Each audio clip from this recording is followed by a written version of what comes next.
ഇന്നലെ മുതൽ കേരളത്തിന്റെ വിവിധ ജില്ലകളിൽ, പ്രത്യേകിച്ച്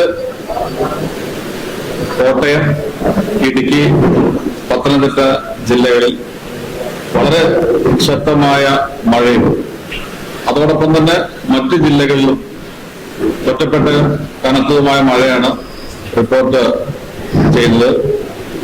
ഇടുക്കിയില് 3 ഇടങ്ങളിൽ, ഒരിടത്ത് ഉരുൾപൊട്ടലും 2 ഇടത്ത് മണ്ണിടിച്ചിലും, അതുപോലെ തന്നെ കോട്ടയത്ത് വീടിന് മുകളിലേക്ക് മണ്ണിടിഞ്ഞ് വീഴുന്ന ഉൾപ്പെടെയുള്ള ചെറിയ രീതിയിലും വലിയ രീതിയിലുള്ള മണ്ണിടിച്ചിലുകൾ റിപ്പോർട്ട് ചെയ്യപ്പെട്ടിട്ടുണ്ട്.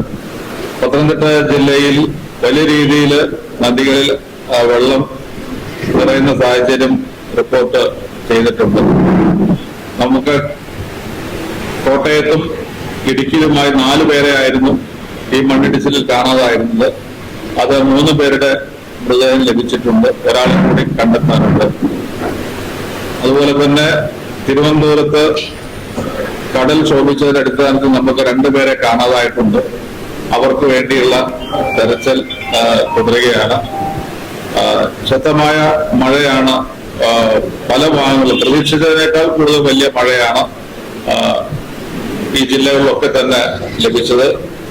24 മണിക്കൂറിനുള്ളിൽ വലിയ രീതിയിലുള്ള അളവിലുള്ള മഴയാണ് പലയിടത്തും, പ്രത്യേകിച്ച് പത്തനംതിട്ട, കോട്ടയം ഭാഗങ്ങളിൽ ലഭിച്ചത്. റാന്നി, നേര്യമംഗലം 200 mm മഴ റിപ്പോർട്ട് ചെയ്തത്. 200 mm മുകളിൽ 357 വരെ അത്തിക്കയം, വടശ്ശേരിക്കര, അതുപോലെ തന്നെ തെക്കേക്കര ടൗൺ തുടങ്ങിയ സ്ഥലങ്ങളിലൊക്കെ വലിയ രീതിയിലുള്ള മഴയാണ് റിപ്പോർട്ട് ചെയ്തിട്ടുള്ളത്.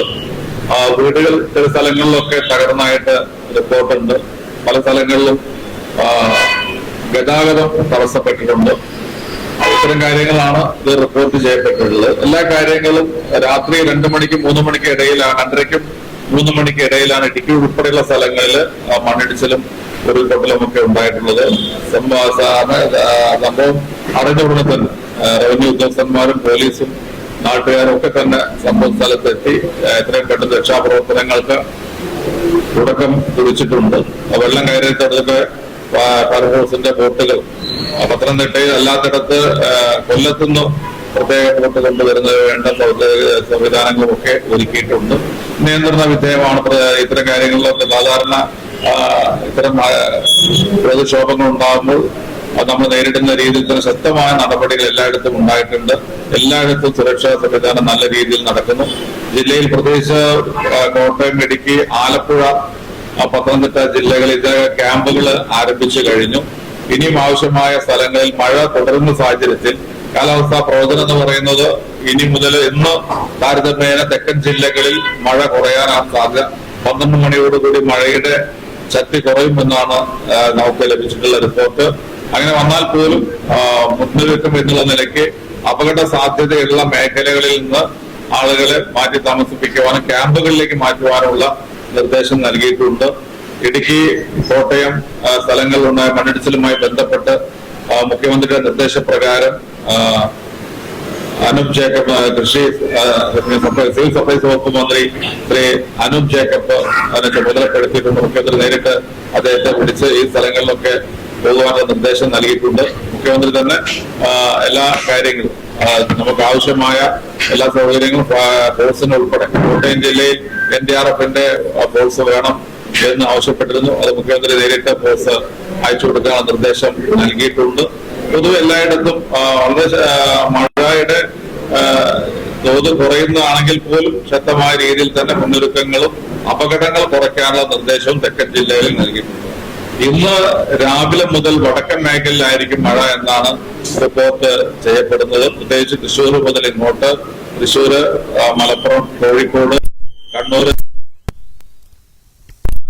റിപ്പോർട്ട് ചെയ്തിട്ടുണ്ട്. ഈ ജില്ലകളിലൊക്കെ തന്നെ 10 വരെയാണ് റെഡ് അലർട്ട് കൊടുത്തിട്ടുള്ളത്.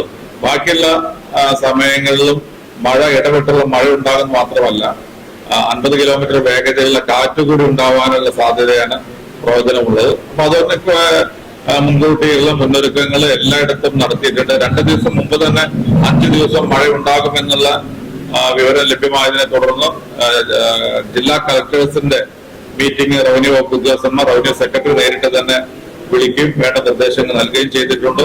നിലവിലുള്ള ജില്ലകളിലെ കാര്യങ്ങൾ വിലയിരുത്തുന്നതിന് വേണ്ടി ഇന്ന് 11 മണിക്ക് ജില്ലാ കളക്ടർമാരുടെ ഓൺലൈൻ മീറ്റിംഗ് ഇന്നും വിളിച്ചിട്ടുണ്ട്.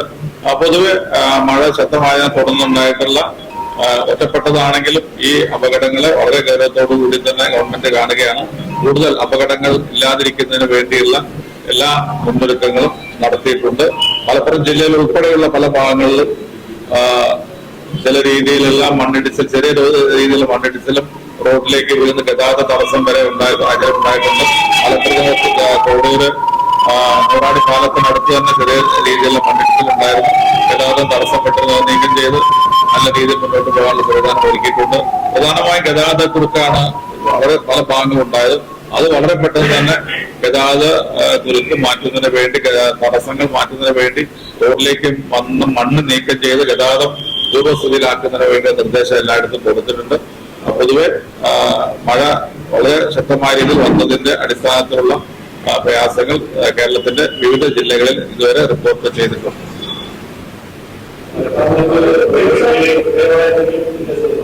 അല്ല, ഞാൻ പറഞ്ഞു, മഴ ഉണ്ട്, 5 ദിവസം തുടർച്ചയായ മഴ കേരളത്തിലുണ്ടാകും എന്ന് കേന്ദ്ര കാലാവസ്ഥാ കേന്ദ്രത്തിന്റെയും സംസ്ഥാനത്തിന്റെയും റിപ്പോർട്ട് ഉണ്ടായിരുന്നു. അതിന്റെ അടിസ്ഥാനത്തിൽ 2 ദിവസം മുമ്പ് തന്നെ ജില്ലാ കളക്ടർമാരുടെ യോഗം ഓൺലൈൻ മീറ്റിംഗ് ചേർന്നിരുന്നു. റവന്യൂ സെക്രട്ടറി ഉൾപ്പെടെ അതിൽ പങ്കെടുത്തിരുന്നു. എല്ലാവർക്കും ആ മഴയുടെ സാധ്യതയും മുന്നൊരുക്കങ്ങളും നടത്തണം എന്നുള്ള നിർദ്ദേശം നൽകിയിരുന്നു.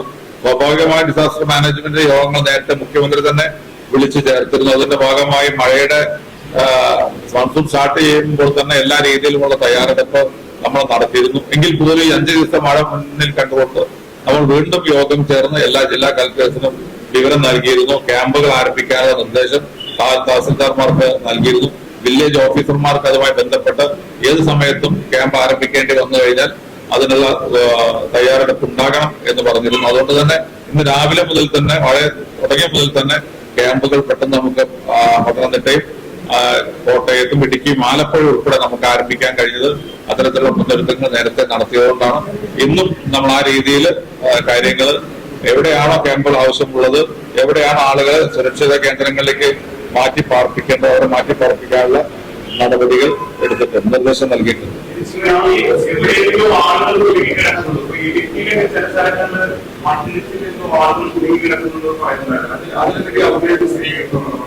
ഇല്ല, ഇപ്പൊ നമുക്ക് റിപ്പോർട്ട് ചെയ്തത് ഇടുക്കിയിലെ 2 കേസുകളായിരുന്നു. ഇടുക്കിയിലെ 2 ഇടങ്ങളിലായിട്ടുള്ള 2 കേസുകളാണ് റിപ്പോർട്ട് ചെയ്തത്.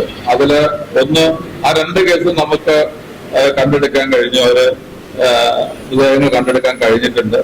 ഒന്ന് സുമതി 65 വയസ്സ്, കൊടിയത്തൂർ വില്ലേജാണ്, അടൂർ മലയിലാണ് മണ്ണിടിച്ചിലുണ്ടായിട്ട് അവരെ മരണപ്പെട്ടത്. 65 വയസ്സ്. പിന്നീട് പീരുമേടാണ്, കൊലാളമേട്ടില് പീരുമേട് 77 വയസ്സ് പ്രഭാകരൻ, അതുപോലെ തന്നെ മണ്ണിടിഞ്ഞു വീണ് മരണപ്പെട്ടത്. അതുപോലെ കോട്ടയം ജില്ലയിൽ ഇതുവരെ റിപ്പോർട്ട് ചെയ്തത് സുമതിയുടെ സ്ഥലം കൊടിയത്തൂർ വില്ലേജിലെ അടൂർ മല, ഇടുക്കി ജില്ല.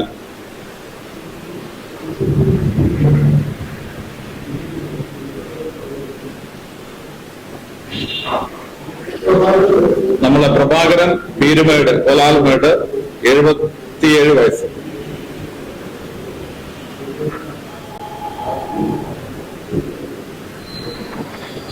കോട്ടയത്ത് 2 പേരാണ് നമുക്ക് മിസ്സിംഗ് ആയിരുന്നത്. അത് ഒന്ന് ജോസഫൻ ജോണി, ഒന്ന് റെജീന ജോണി.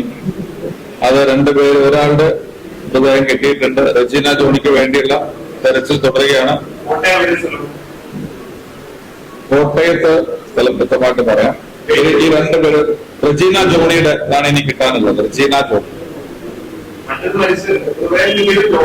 ജോണി ജോൺ. അല്ല, മകൻ, അതെ, മകന്റെ കിട്ടി, അമ്മയുടെ ആണ് കിട്ടാനല്ല.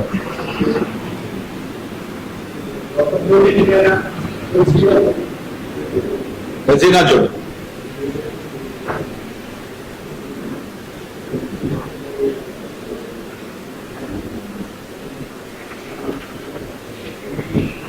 മലപ്പുറം, കോഴിക്കോട്, വയനാട്, കണ്ണൂർ ഈ ജില്ലകളിലാണ് നമ്മൾ 150 മുതൽ 250 mm മഴ വരെ നമ്മൾ ഇന്ന് മുതലുള്ള ദിവസങ്ങളിൽ പ്രതീക്ഷിക്കുന്നുണ്ട്. മലപ്പുറം, കോഴിക്കോട്, വയനാട്, കണ്ണൂർ.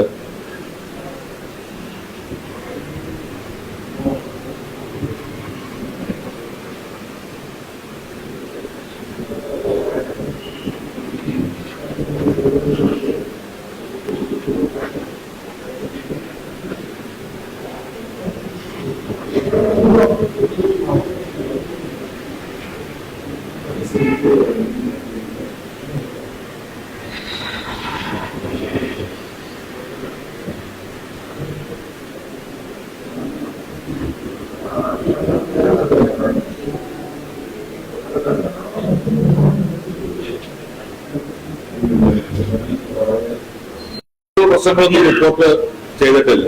ഇന്ന് മഴ ഉണ്ടാകും എന്നുള്ളതുകൊണ്ട് ഞങ്ങള് കഴിഞ്ഞ സമയത്ത് മണ്ണിടിച്ചലിന് ശേഷം ഞാൻ മിനിഞ്ഞാന്ന് അവിടെ പോയിരുന്നു. അപ്പൊ അതുകൊണ്ട് എല്ലാ രീതിയിലും എവിടെയെങ്കിലും അപകട സാധ്യത ഉണ്ടെങ്കിൽ അവിടെ മുഴുവൻ ഷിഫ്റ്റ് ചെയ്യാനുള്ള നിർദ്ദേശം കൊടുത്തിട്ടുണ്ട്.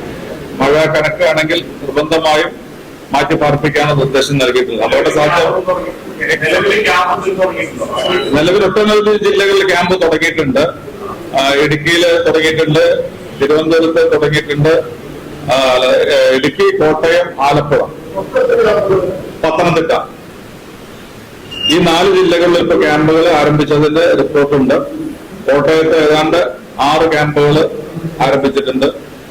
ഇവിടെ ആലപ്പുഴയിൽ കൂടുതൽ ക്യാമ്പുകൾ വേണ്ടി വരുമെന്ന് രാവിലെ കളക്ടർ സൂചിപ്പിച്ചിരുന്നു. കാരണം ഈ 2 പ്രത്യേകിച്ച് പത്തനംതിട്ടയില് കോട്ടയത്ത് മഴ വന്നു കഴിഞ്ഞാൽ ആ വെള്ളം ഇറങ്ങുന്ന പലപ്പോഴും ആലപ്പുഴയിലേക്കാണ്.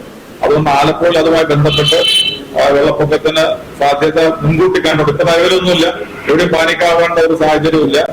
പക്ഷെ നമ്മളെല്ലാ കാര്യങ്ങളും പഴയ കാലത്ത് വ്യത്യസ്തമായി ചെറിയ മഴയാണെങ്കിൽ പോലും അതീവ ഗൗരവമായിട്ട് അതിനെ എടുക്കുകയും പരമാവധി അപകടങ്ങൾ കുറയ്ക്കാനും ശ്രമിക്കുന്നതുകൊണ്ടാണ് ഇത്തരം കാര്യങ്ങൾ പറയുന്നത്. അതല്ലാതെ അങ്ങനെ വലിയ രീതിയിൽ പാനിക്കാവേണ്ട സാഹചര്യം എവിടെയും ഇല്ല. ഡാമുകളുടെ സ്ഥിതി 10 സ്ഥലത്താണ് അല്പെങ്കിലും ഇതുള്ളത്.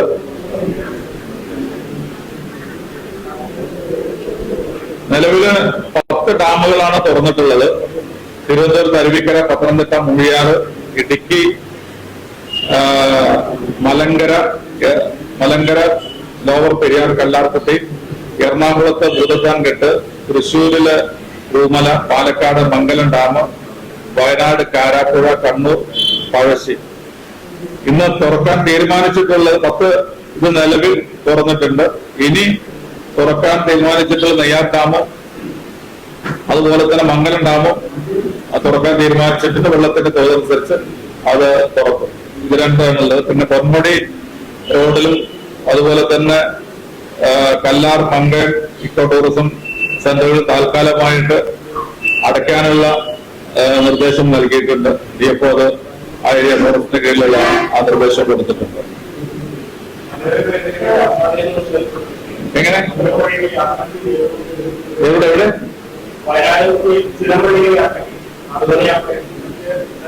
ഇല്ല, നമ്മൾ ആ റോഡിലേക്ക് നമ്മൾ നിയന്ത്രണം കൊണ്ടുവന്നത്.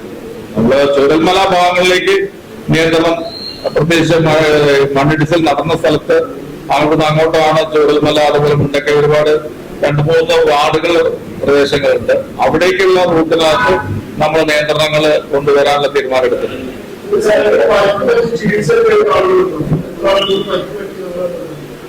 റിപ്പോർട്ട് വരുന്നേ ഉള്ളൂ, റിപ്പോർട്ട് കിട്ടിക്കൊണ്ടിരിക്കുന്നത്.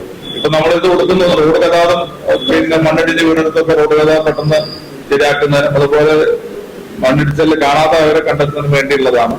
വരെ കണ്ടെത്തിയവരെ കണ്ടെത്താൻ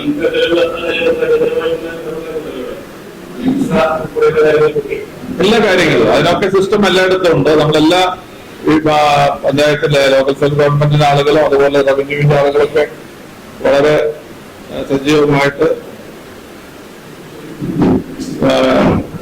രംഗത്തുണ്ട്. പോലീസും ഫയർഫോഴ്സും NDRF പുതിയ ടീം കോട്ടയത്തേക്ക് വേണമെന്ന് പറഞ്ഞിട്ടുണ്ട്.